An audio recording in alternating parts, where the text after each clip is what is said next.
সবাইকে অনেক অনেক শুভেচ্ছা এবং স্বাগতম জানাচ্ছি আমার ছোট্ট রান্নাঘরে। আজকে রান্নাটা একটু স্পেশাল, কারণ হচ্ছে রান্নাটা হচ্ছে আমার ছেলে শুদ্ধ এবং আমার ছেলের বউ রামিসার জন্য। ওরা খুবই পছন্দ করে এবং আমার কিন্তু 4টা ছেলে। আমার হচ্ছে 2 ছেলে 2 মেয়ে। একটা হচ্ছে শুদ্ধ, তারপর হচ্ছে পৃথিবী, তারপর হচ্ছে রামিসা, তারপর হচ্ছে আনভি, মানে পদ্মশ্রী, সবচেয়ে ছোট্ট।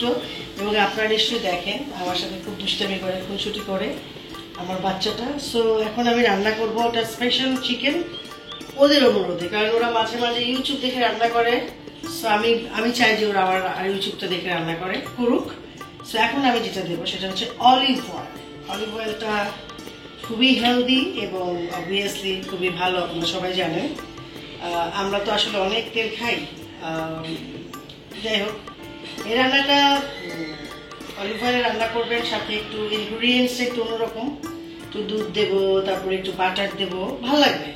একটু বাচ্চারা যারা ধরেন চিকেন খেতে খেতে টায়ার্ড হয়ে যায়, তাদের জন্য একটু আলাদা করে করা আর কি। তো খুব বেশি মশলা টশলা দেওয়ার দরকার নেই এখানে। আমি যেটা করছি সেটা হচ্ছে এখন আপনাদের সামনে একটা বাটার দিয়ে দিচ্ছি। বাটার দিয়ে দিলাম। এর সাথে চিকেনটা তো জানেনই, মুরগির মাংস কেমন হয়। আপনি পরিবারের সবাই দিয়ে রান্না করতে পারেন, আবার একা দিলেও করতে পারেন। এটা খুবই হেলদি একটা চিকেন।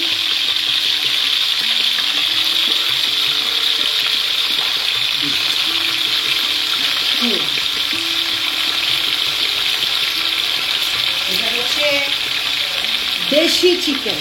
আপনারা যে কোনো চিকেনই যাদের যেরকম মানে ধরেন যেরকম পছন্দ করেন সেরকমভাবেই আপনারা করতে পারেন, কিন্তু এইটা আমার মনে হয় যারা একটু মানে ধরেন ফার্মের চিকেন হলে ভালো হয়।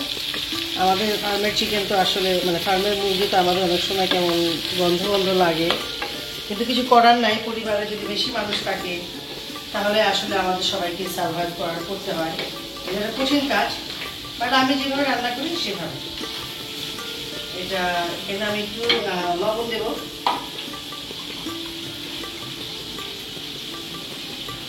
লবণটা অবশ্যই আপনি পরিমাণ মতো দেবেন, আপনার মতো করে। তো এই যে আদা, সেই সাথে রসুন,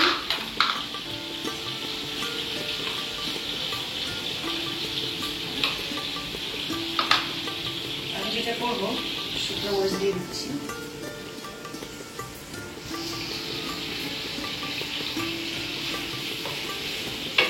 রান্না কিন্তু শেষ। রান্না শেষ না আসলে, এটা এখানে আরো কিছু ইনগ্রিডিয়েন্টস যাবে। এখানে যাবে হচ্ছে আপনার গোলমরিচের গুঁড়া, চিলি ফ্লেক্স, এই তো, আর একটু সুগার বা দিতে পারেন আপনারা। আমি যে করবো একটু পেঁয়াজ দিয়ে দিচ্ছি।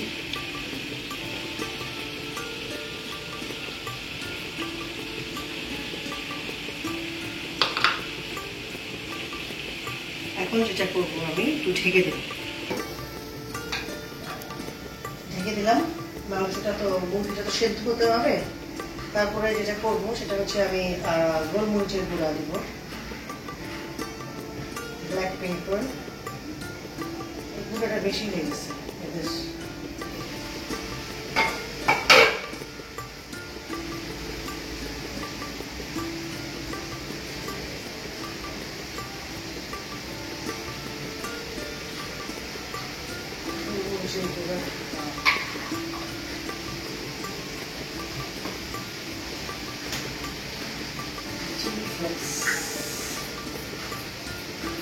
আমাদের মরিচ গুঁড়াই মনে ওরা গুঁড়া করে রাখে, বিশ্বাস করার আমার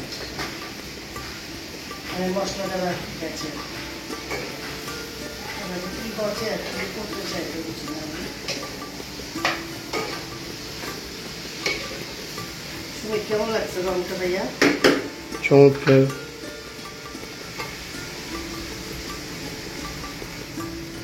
এটা কি দিদি? দুধ দিয়ে দিলাম। ও আচ্ছা, এটাই তো আসল মজা রান্নাটার। আমার বাচ্চাদের এটাই পছন্দ।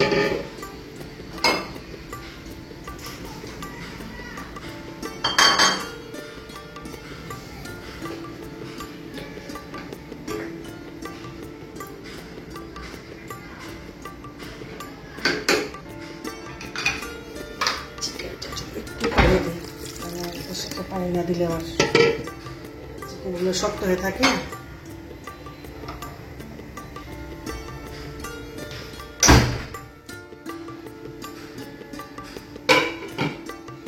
ঢেকে দিলাম, হতে থাক। তারপরে আর ছোটো ছোটো কিছু ইনগ্রিডিয়েন্টস আছে, যেমন গরম মশলার গুঁড়ো দিতে পারেন বা আপনার আস্ত ইচ্ছা করে দিতে পারেন, এলাচি দিতে পারেন। এলাচি মাস্ট, যেহেতু চিকেন রান্না করছেন, এলাচি ভালো, লবঙ্গ ভালো। আর ইচ্ছা করলে আপনি অনেকেই, আমি দেখেছি দেশের বাইরে ওরা ধনেপাতা দেয়। ধনেপাতাটা খুব ইউজেবল, সারা ওয়ার্ল্ডই খুব পছন্দ করে। এবং নামানোর আগে একটু সুগার দিলে একদম পাক্কা। হ্যালো বন্ধুরা, আবার চলে এলাম। এই যে রান্নার চেহারা দেখেন কি সুন্দর। সেদ্ধ হোক মাংস, তারপর তেলটা বের হবে। এখন যেটা করবো আমি, সেটা হচ্ছে একটু গরম মশলা, দারচিনি, এলাচি এবং লবঙ্গ দিলাম। গুঁড়াটা হলে ভালো হয়, কারণ তাদের দাঁতে লাগে না, অনেকে পছন্দ করে না। আমার তো ছেলের জন্য আমি দিতেই পারি না। আর আমাদের জন্য যেহেতু রান্না করছি, তো আমি সেটা একটু কাঁচামরিচের গুঁড়া, কাঁচামরিচ দিলাম। সেই সাথে আবার একটু চিলি পাউডার দিচ্ছি, খেতে স্বাদ হবে। একটু চিনি দিলাম, চিনিটা খুবই সামান্য, এই যে না দেওয়ার মতো। চিনিটা দিলে আপনার এই জিনিসটার টেস্টটা একটু বেড়ে যাবে।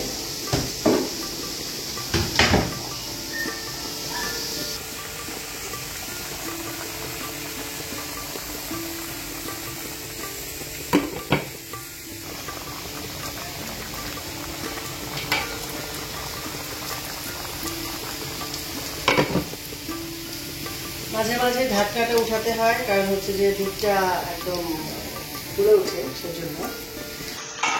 রান্নাটা শেষ প্রায়, তারপরেও আর একটু লাগবে, কারণ হচ্ছে তেলটা উঠতে হবে। আমরা দেখাবো আপনাদেরকে পরিবেশন করে। সো সুপ্রিয় বন্ধুরা, আপনারা ভালো থাকবেন, সুস্থ থাকবেন, পরিবারের সঙ্গে থাকবেন এবং আমি বাই বাই।